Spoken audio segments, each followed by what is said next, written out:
Nous sommes en 1800. La toute jeune nation américaine est confrontée à un défi de taille.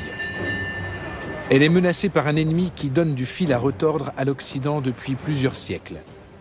Des corsaires musulmans appelés barbaresques.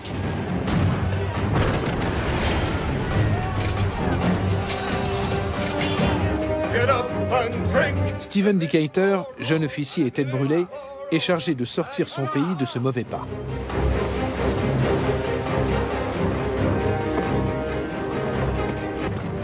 Stephen Decatur se familiarise avec cette culture qui défie son imagination. Il utilisera ses connaissances pour rendre les mers plus sûres.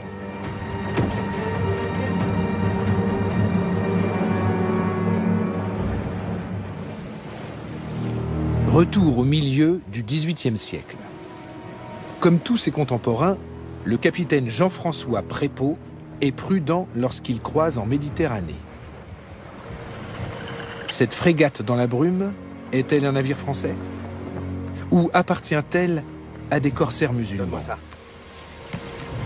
Prépeau hésite et perd un temps précieux. Les corsaires en profitent pour donner l'assaut. Allez, dépêchez-vous, il faut faire vite maintenant. Ils se font passer pour un navire marchand français et, comme c'est souvent le cas, les chrétiens se laissent abuser. On ne leur échappera pas. Il est trop tard pour fuir, mais Jean-François Prépeau et ses hommes se battent jusqu'au bout. C'est la mort ou l'esclavage qui les attend.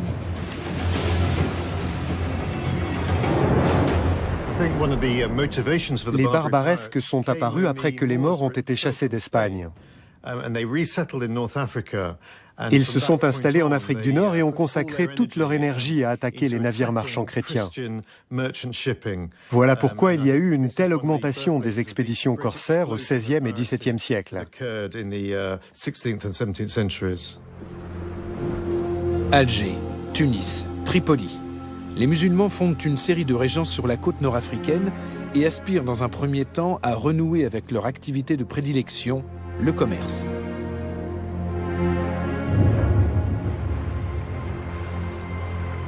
Mais cela s'avère difficile.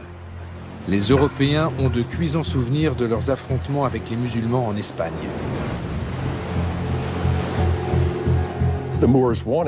Les Maures voulaient avoir leur part dans le commerce méditerranéen très lucratif et être traités à égalité avec les Espagnols, les Portugais et les Français.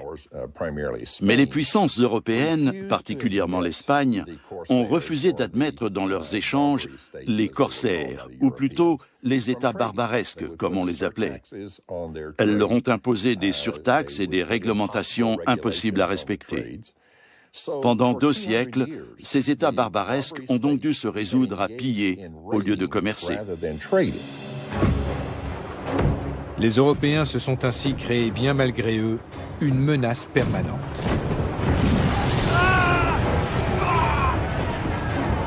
C'est contre ces corsaires que Jean-François Prépeau et son équipage doivent à présent se battre.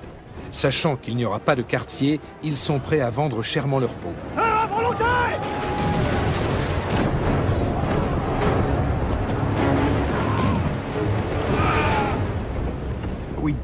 On le sait, en cas de résistance, l'équipage risquait d'être tué et non d'être réduit en esclavage. De plus, la capture d'un navire était une opération d'une extrême violence. Il y avait donc de nombreux morts, peut-être bien plus que dans nos estimations actuelles. Les Français se défendent, mais en vain. Les barbaresques passent à l'abordage.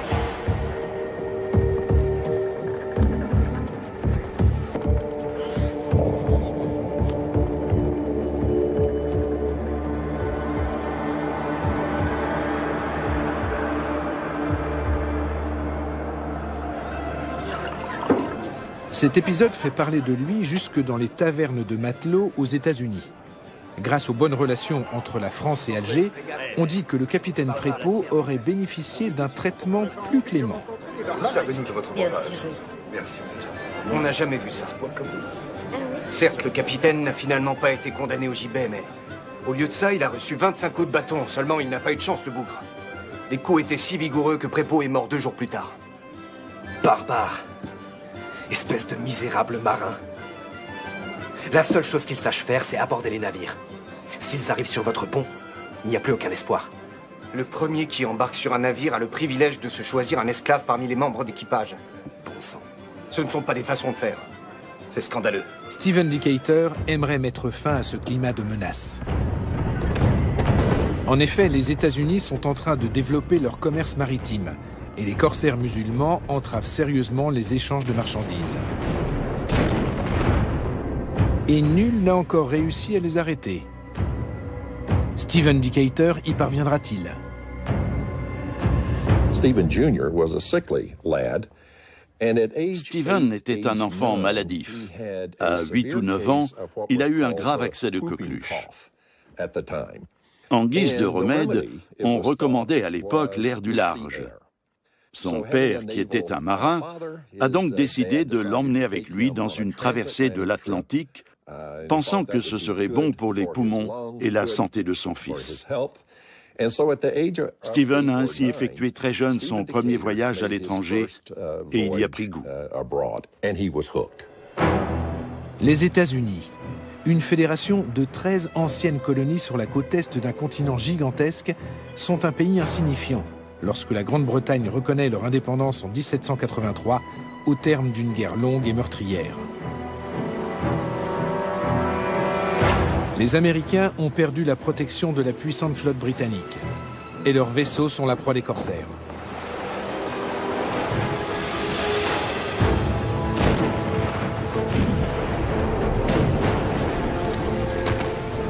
Pour laisser ces navires circuler en paix, les barbaresques exigent le paiement d'un tribut annuel. C'est le futur président Thomas Jefferson qui négocie avec les souverains musulmans.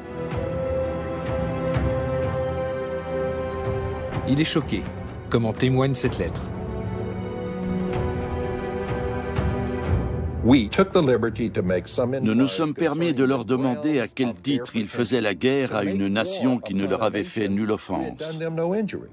Nous avons ajouté que l'humanité était à nos yeux peuplée d'amis qui ne nous avaient fait aucun mal et ne nous avaient aucunement provoqués. L'ambassadeur nous a répondu qu'ils obéissaient aux lois du prophète et que tout pays qui refusait de se plier à ses principes était une nation de pécheurs. À l'en croire, ils étaient dans leurs droits et accomplissaient leurs devoirs en combattant les infidèles en tout lieu et en réduisant en esclavage tous ceux qu'ils réussissaient à capturer. Il a précisé enfin que tout musulman mort au combat était assuré d'aller au paradis. Les négociations bilatérales n'aboutissent pas. 2 ans plus tard, le Dey d'Alger prend même en otage 2 équipages de navires. Il réclame $60 000 pour leur libération ou menace d'en faire des esclaves.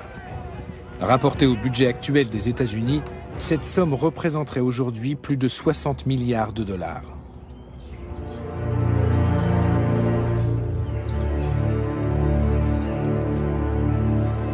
Nous les avons achetés. L'Amérique a conclu avec Alger un traité de paix. Un tribut de plusieurs millions de dollars qu'on leur verse, chaque année. Une somme de l'ordre de 20% des recettes de l'État. Il y a longtemps qu'on aurait dû investir cet argent dans des forces de frappe militaires puissantes. C'est bien vrai, ça. 20%, rendez-vous compte. On aurait pu régner sur les océans. De nos jours, il paraîtrait invraisemblable que les États-Unis se laissent dicter ainsi leur conduite. Mais même pour la jeune République, l'humiliation est cuisante.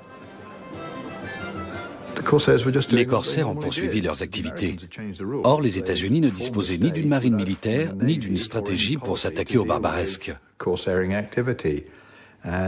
Pendant leurs 20 premières années d'existence, ils ont dû réfléchir à un plan d'action.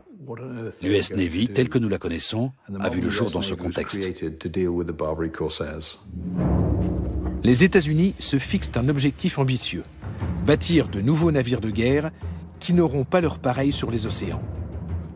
Leurs ingénieurs mobilisent tout leur savoir, issu de 3 siècles de construction navale. Ils innovent, supprimant les lourdes superstructures des siècles passés. Place aux frégates aérodynamiques à faible tirant d'eau. Les États-Unis veulent ainsi mettre fin aux conditions humiliantes du traité de paix et d'amitié qui les lie à Alger. Et on les comprend.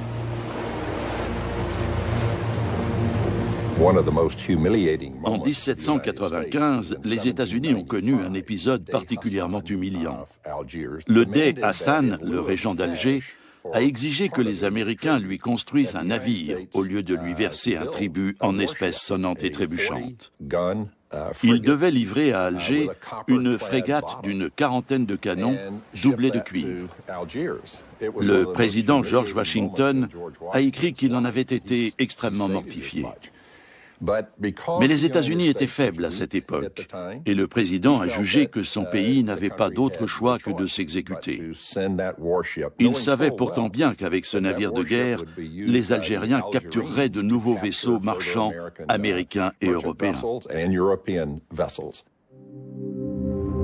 Les Américains sont piqués au vif par tant d'impertinence et décident de construire des navires encore plus rapides, conçus pour durer. En somme, meilleurs que ceux des corsaires.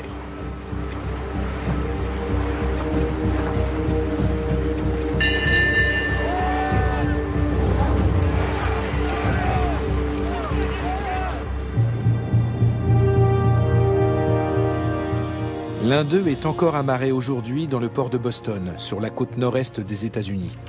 Entretenu régulièrement, le USS Constitution est le plus vieux navire de guerre au monde encore à flot. Voilà plus de 2 siècles qu'il navigue avec un équipage de la marine américaine.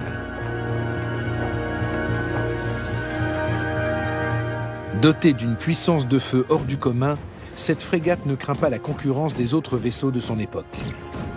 Au début du XIXe siècle, ses homologues britanniques et françaises sont équipés d'une trentaine de petits canons, mais le USS Constitution peut en emporter jusqu'à 2 fois plus, d'un calibre supérieur.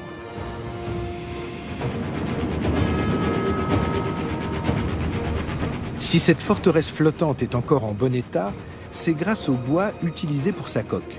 Il ne s'agit pas de chêne blanc comme c'était l'usage, mais de chêne de Virginie, une essence plus rare.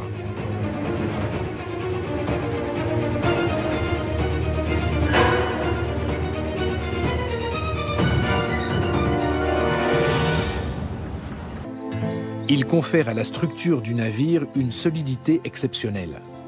Malheureusement, le chêne de Virginie est une variété rare, qui ne pousse que dans quelques régions d'Amérique centrale et dans le sud-est des États-Unis. La construction du USS Constitution a nécessité à elle seule l'abattage de 2000 arbres. Des étrangers accostaient souvent sur des zones sauvages de nos côtes et abattaient en toute illégalité quelques chênes de Virginie pour construire des navires en Europe. Décidément, les États-Unis ont bien besoin d'une flotte de guerre moderne et puissante à opposer à leurs ennemis.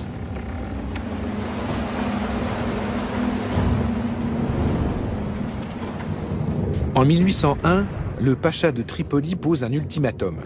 Il n'épargnera les navires américains que moyennant le versement d'une somme de 225 000 $. Les États-Unis ne réagissent pas. Le 14 mai 1801, le pacha leur déclare officiellement la guerre, bientôt rejoint par ses alliés, le Royaume du Maroc et les régences d'Alger et de Tunis. Les Américains considéraient les barbaresques comme des États barbares et voyous qui pratiquaient la piraterie. Mais ils ne voulaient pas faire comme les Européens et transformer leurs différends en guerre sainte. L'article 11 du traité de Tripoli, signé en 1796, est intéressant à cet égard. Il affirme que les États-Unis ne sont pas une nation fondée sur le christianisme.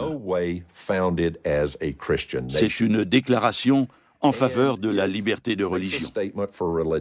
Cette disposition a été introduite pour affirmer « Ceci n'est pas une guerre sainte. Nous ne sommes pas des Européens repartis pour une nouvelle croisade. Ce n'est pas notre but. » C'est Thomas Jefferson qui est à présent président des États-Unis. Il a besoin de l'accord du Congrès pour répondre à la déclaration de guerre. Après une valse hésitation, les parlementaires acceptent le principe d'une intervention. Une escadre de navires de guerre flambant neufs doit infliger une correction mémorable aux corsaires. Les Américains n'avaient aucun problème à s'allier à des musulmans contre d'autres musulmans, ou à des chrétiens contre d'autres chrétiens. Pour eux, ce n'était pas une question religieuse, mais économique. Il y avait de profondes divisions dans la classe politique américaine entre les fédéralistes qui voulaient préserver le commerce extérieur et les républicains démocrates qui plaidaient pour un repli sur le continent et ne tenaient pas à développer le commerce. Ces guerres ont révélé cette fracture importante. On va remettre les pendules à l'heure. Stephen Decatur a rapidement gravi les échelons de la marine américaine pour accéder au grade de lieutenant. Comme des centaines d'hommes, il va connaître son baptême du feu en Méditerranée. Avant le départ, on fête les héros. Je suis content de servir l'honneur national. Le jeune officier, qui aime boire et en découdre, brûle d'envie de faire ses preuves. Come and drink and live for the Navy. Come and drink for the Navy. À notre victoire.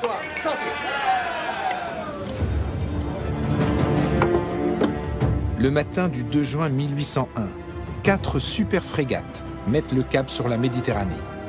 Le vaisseau amiral de la US Navy, le USS Constitution, les rejoindra plus tard en renfort.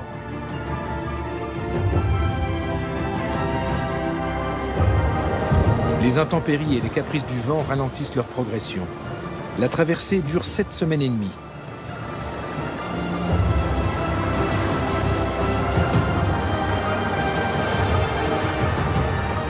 Stephen Decatur met à profit les longues heures de désœuvrement.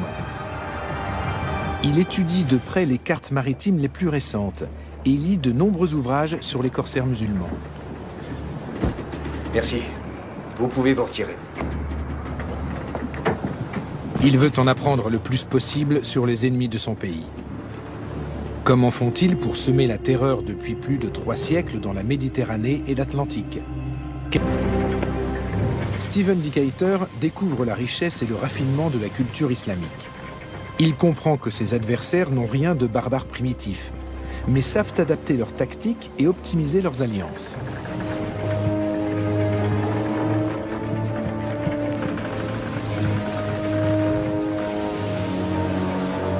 Les Américains qui se reposent sur leur flotte de guerre constatent bientôt qu'elle ne sera pas suffisante. Pendant des mois, leur escadre assiège la baie de Tripoli pour affamer l'ennemi. Mais les corsaires effectuent régulièrement des percées pour ravitailler les habitants de la ville. Thomas Jefferson s'impatiente. Il envoie des renforts supplémentaires en Méditerranée, notamment le USS Constitution. Un geste fort. Le USS Constitution était un navire de guerre auréolé de ses succès. Mais il était aussi le symbole de la détermination des États-Unis à protéger leur liberté et leur indépendance. Il faut alors un équipage de près de 500 hommes pour préparer la frégate au combat et la maintenir en condition opérationnelle. L'ennemi est convaincu que sa coque est impénétrable.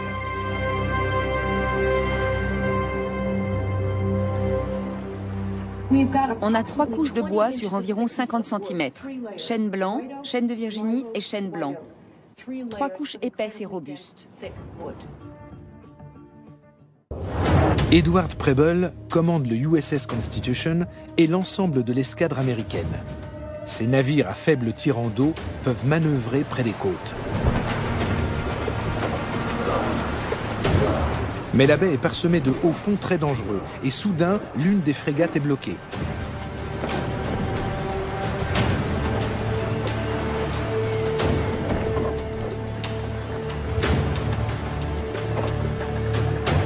Que voyez-vous dans votre longue vue, lieutenant?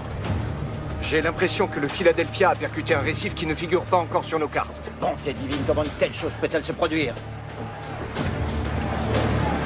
Pour sauver le Philadelphia, son capitaine fait abattre plusieurs mâts. Mais cela ne suffit pas. L'équipage jette par-dessus bord une partie du chargement et des pièces d'artillerie. Rien n'y fait. Nous devons absolument empêcher le Philadelphia de tomber aux mains des pirates. Les corsaires ont repéré cette proie facile et ouvrent le feu sur le Philadelphia. Le capitaine William Bainbridge n'a plus le choix. Il baisse pavillon pour signifier qu'il se rend. Ce satané Bainbridge. 2 hypothèses. Soit c'est un lâche, soit c'est un traître abject. Ou bien il est simplement idiot.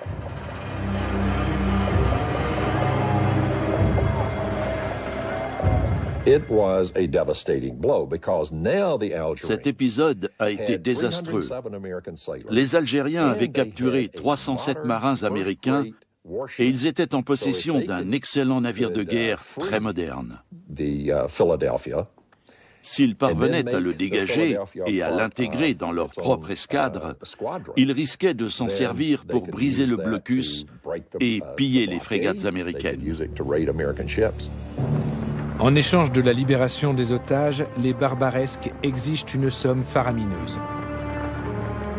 L'épisode nuit à l'image de Thomas Jefferson et compromet sa réélection.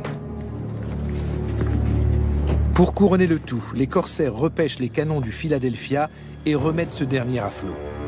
Les États-Unis sont humiliés.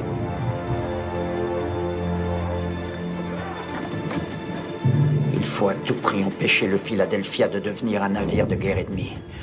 Ce serait pire que tout, hors de question. Peu importe ce que ça nous coûte, quand bien même, il ne resterait qu'une seule solution, détruire notre navire de l'autre côté des lignes ennemies. Comment est-ce possible? La frégate est surveillée de près. Secrètement, par voie diplomatique, William Bainbridge transmet à Preble des informations précises sur les forces ennemies et leur artillerie. Écoutez, messieurs, l'heure est venue. Dites aux hommes de se mettre en position et appareiller l'Intrépide. Officier. À vos ordres, comptez sur moi. Une dernière chose. Envoyez-moi tout de suite ce jeune lieutenant impertinent. Il savait qu'il fallait confier cette mission à Stephen Decatur, ce jeune lieutenant intrépide. Et Decatur a immédiatement accepté. Il voulait cette mission. Vous avez demandé à me voir? J'ai toute confiance en votre intrépidité et en votre esprit d'initiative, lieutenant. Vous avez un nouvel ordre de mission. Vous allez vous rendre par le chemin le plus rapide à Tripoli. Sur place, vous profiterez de la nuit pour entrer dans le port. Vous aborderez le Philadelphia et vous y mettrez le feu. Prenez avec vous autant d'hommes que vous le voudrez. À vos ordres.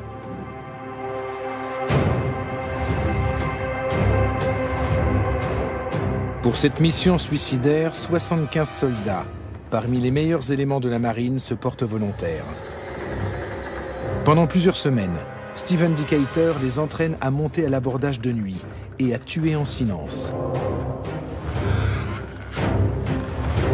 Le commando prend possession du Philadelphia sans perdre un seul homme. Un chargement de bombes doit envoyer le bateau par le fond.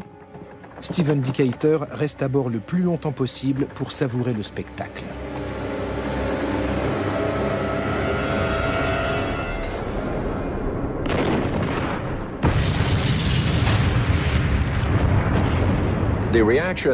Cette opération a immédiatement suscité des réactions enthousiastes. Au Royaume-Uni, l'amiral Nelson a déclaré qu'il s'agissait d'un acte d'une audace et d'un courage sans pareil pour l'époque.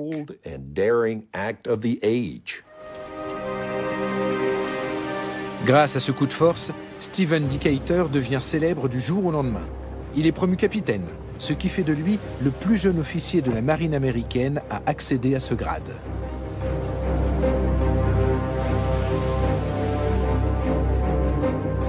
Mais les marins américains sont toujours retenus en otage, par le pacha de Tripoli à présent. Edward Preble refuse de payer la rançon demandée et fait ouvrir le feu sur le port de Tripoli.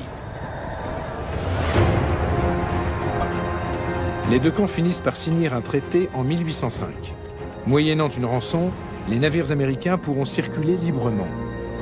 Mais dès 1812, les corsaires s'en prennent à nouveau aux bateaux marchands venus d'outre-Atlantique. Il faut refaire appel à Stephen Decatur. L'officier ne perd pas de temps. À l'approche d'Alger, il capture le navire amiral des corsaires, ce qui les affaiblit considérablement.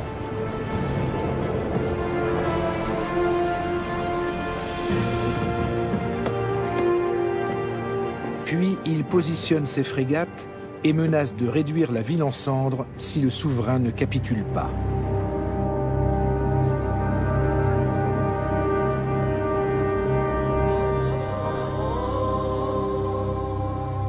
La flotte déployée au large d'Alger produit l'effet escompté et vient à bout de la combativité des corsaires. Sans aller à l'affrontement, Stephen Decatur est en mesure de dicter ses conditions à l'ennemi.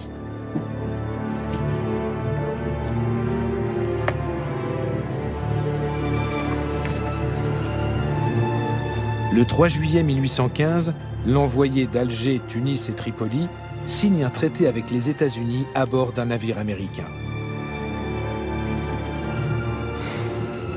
De toute évidence, c'est à contre-cœur que les trois régences s'engagent à relâcher sans contrepartie tous les prisonniers de guerre américains. Et ce n'est pas tout.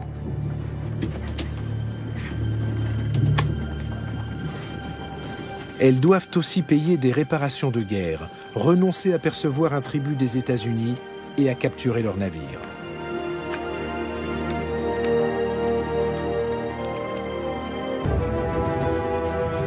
Il reste que les écumeurs de la Méditerranée ont pour la plupart cédé face à l'audace d'un homme et de son équipage, mais aussi face aux navires américains ultramodernes. Les États-Unis croient alors à leur supériorité technique sur leurs adversaires. Mais cet avantage va bientôt s'amenuiser.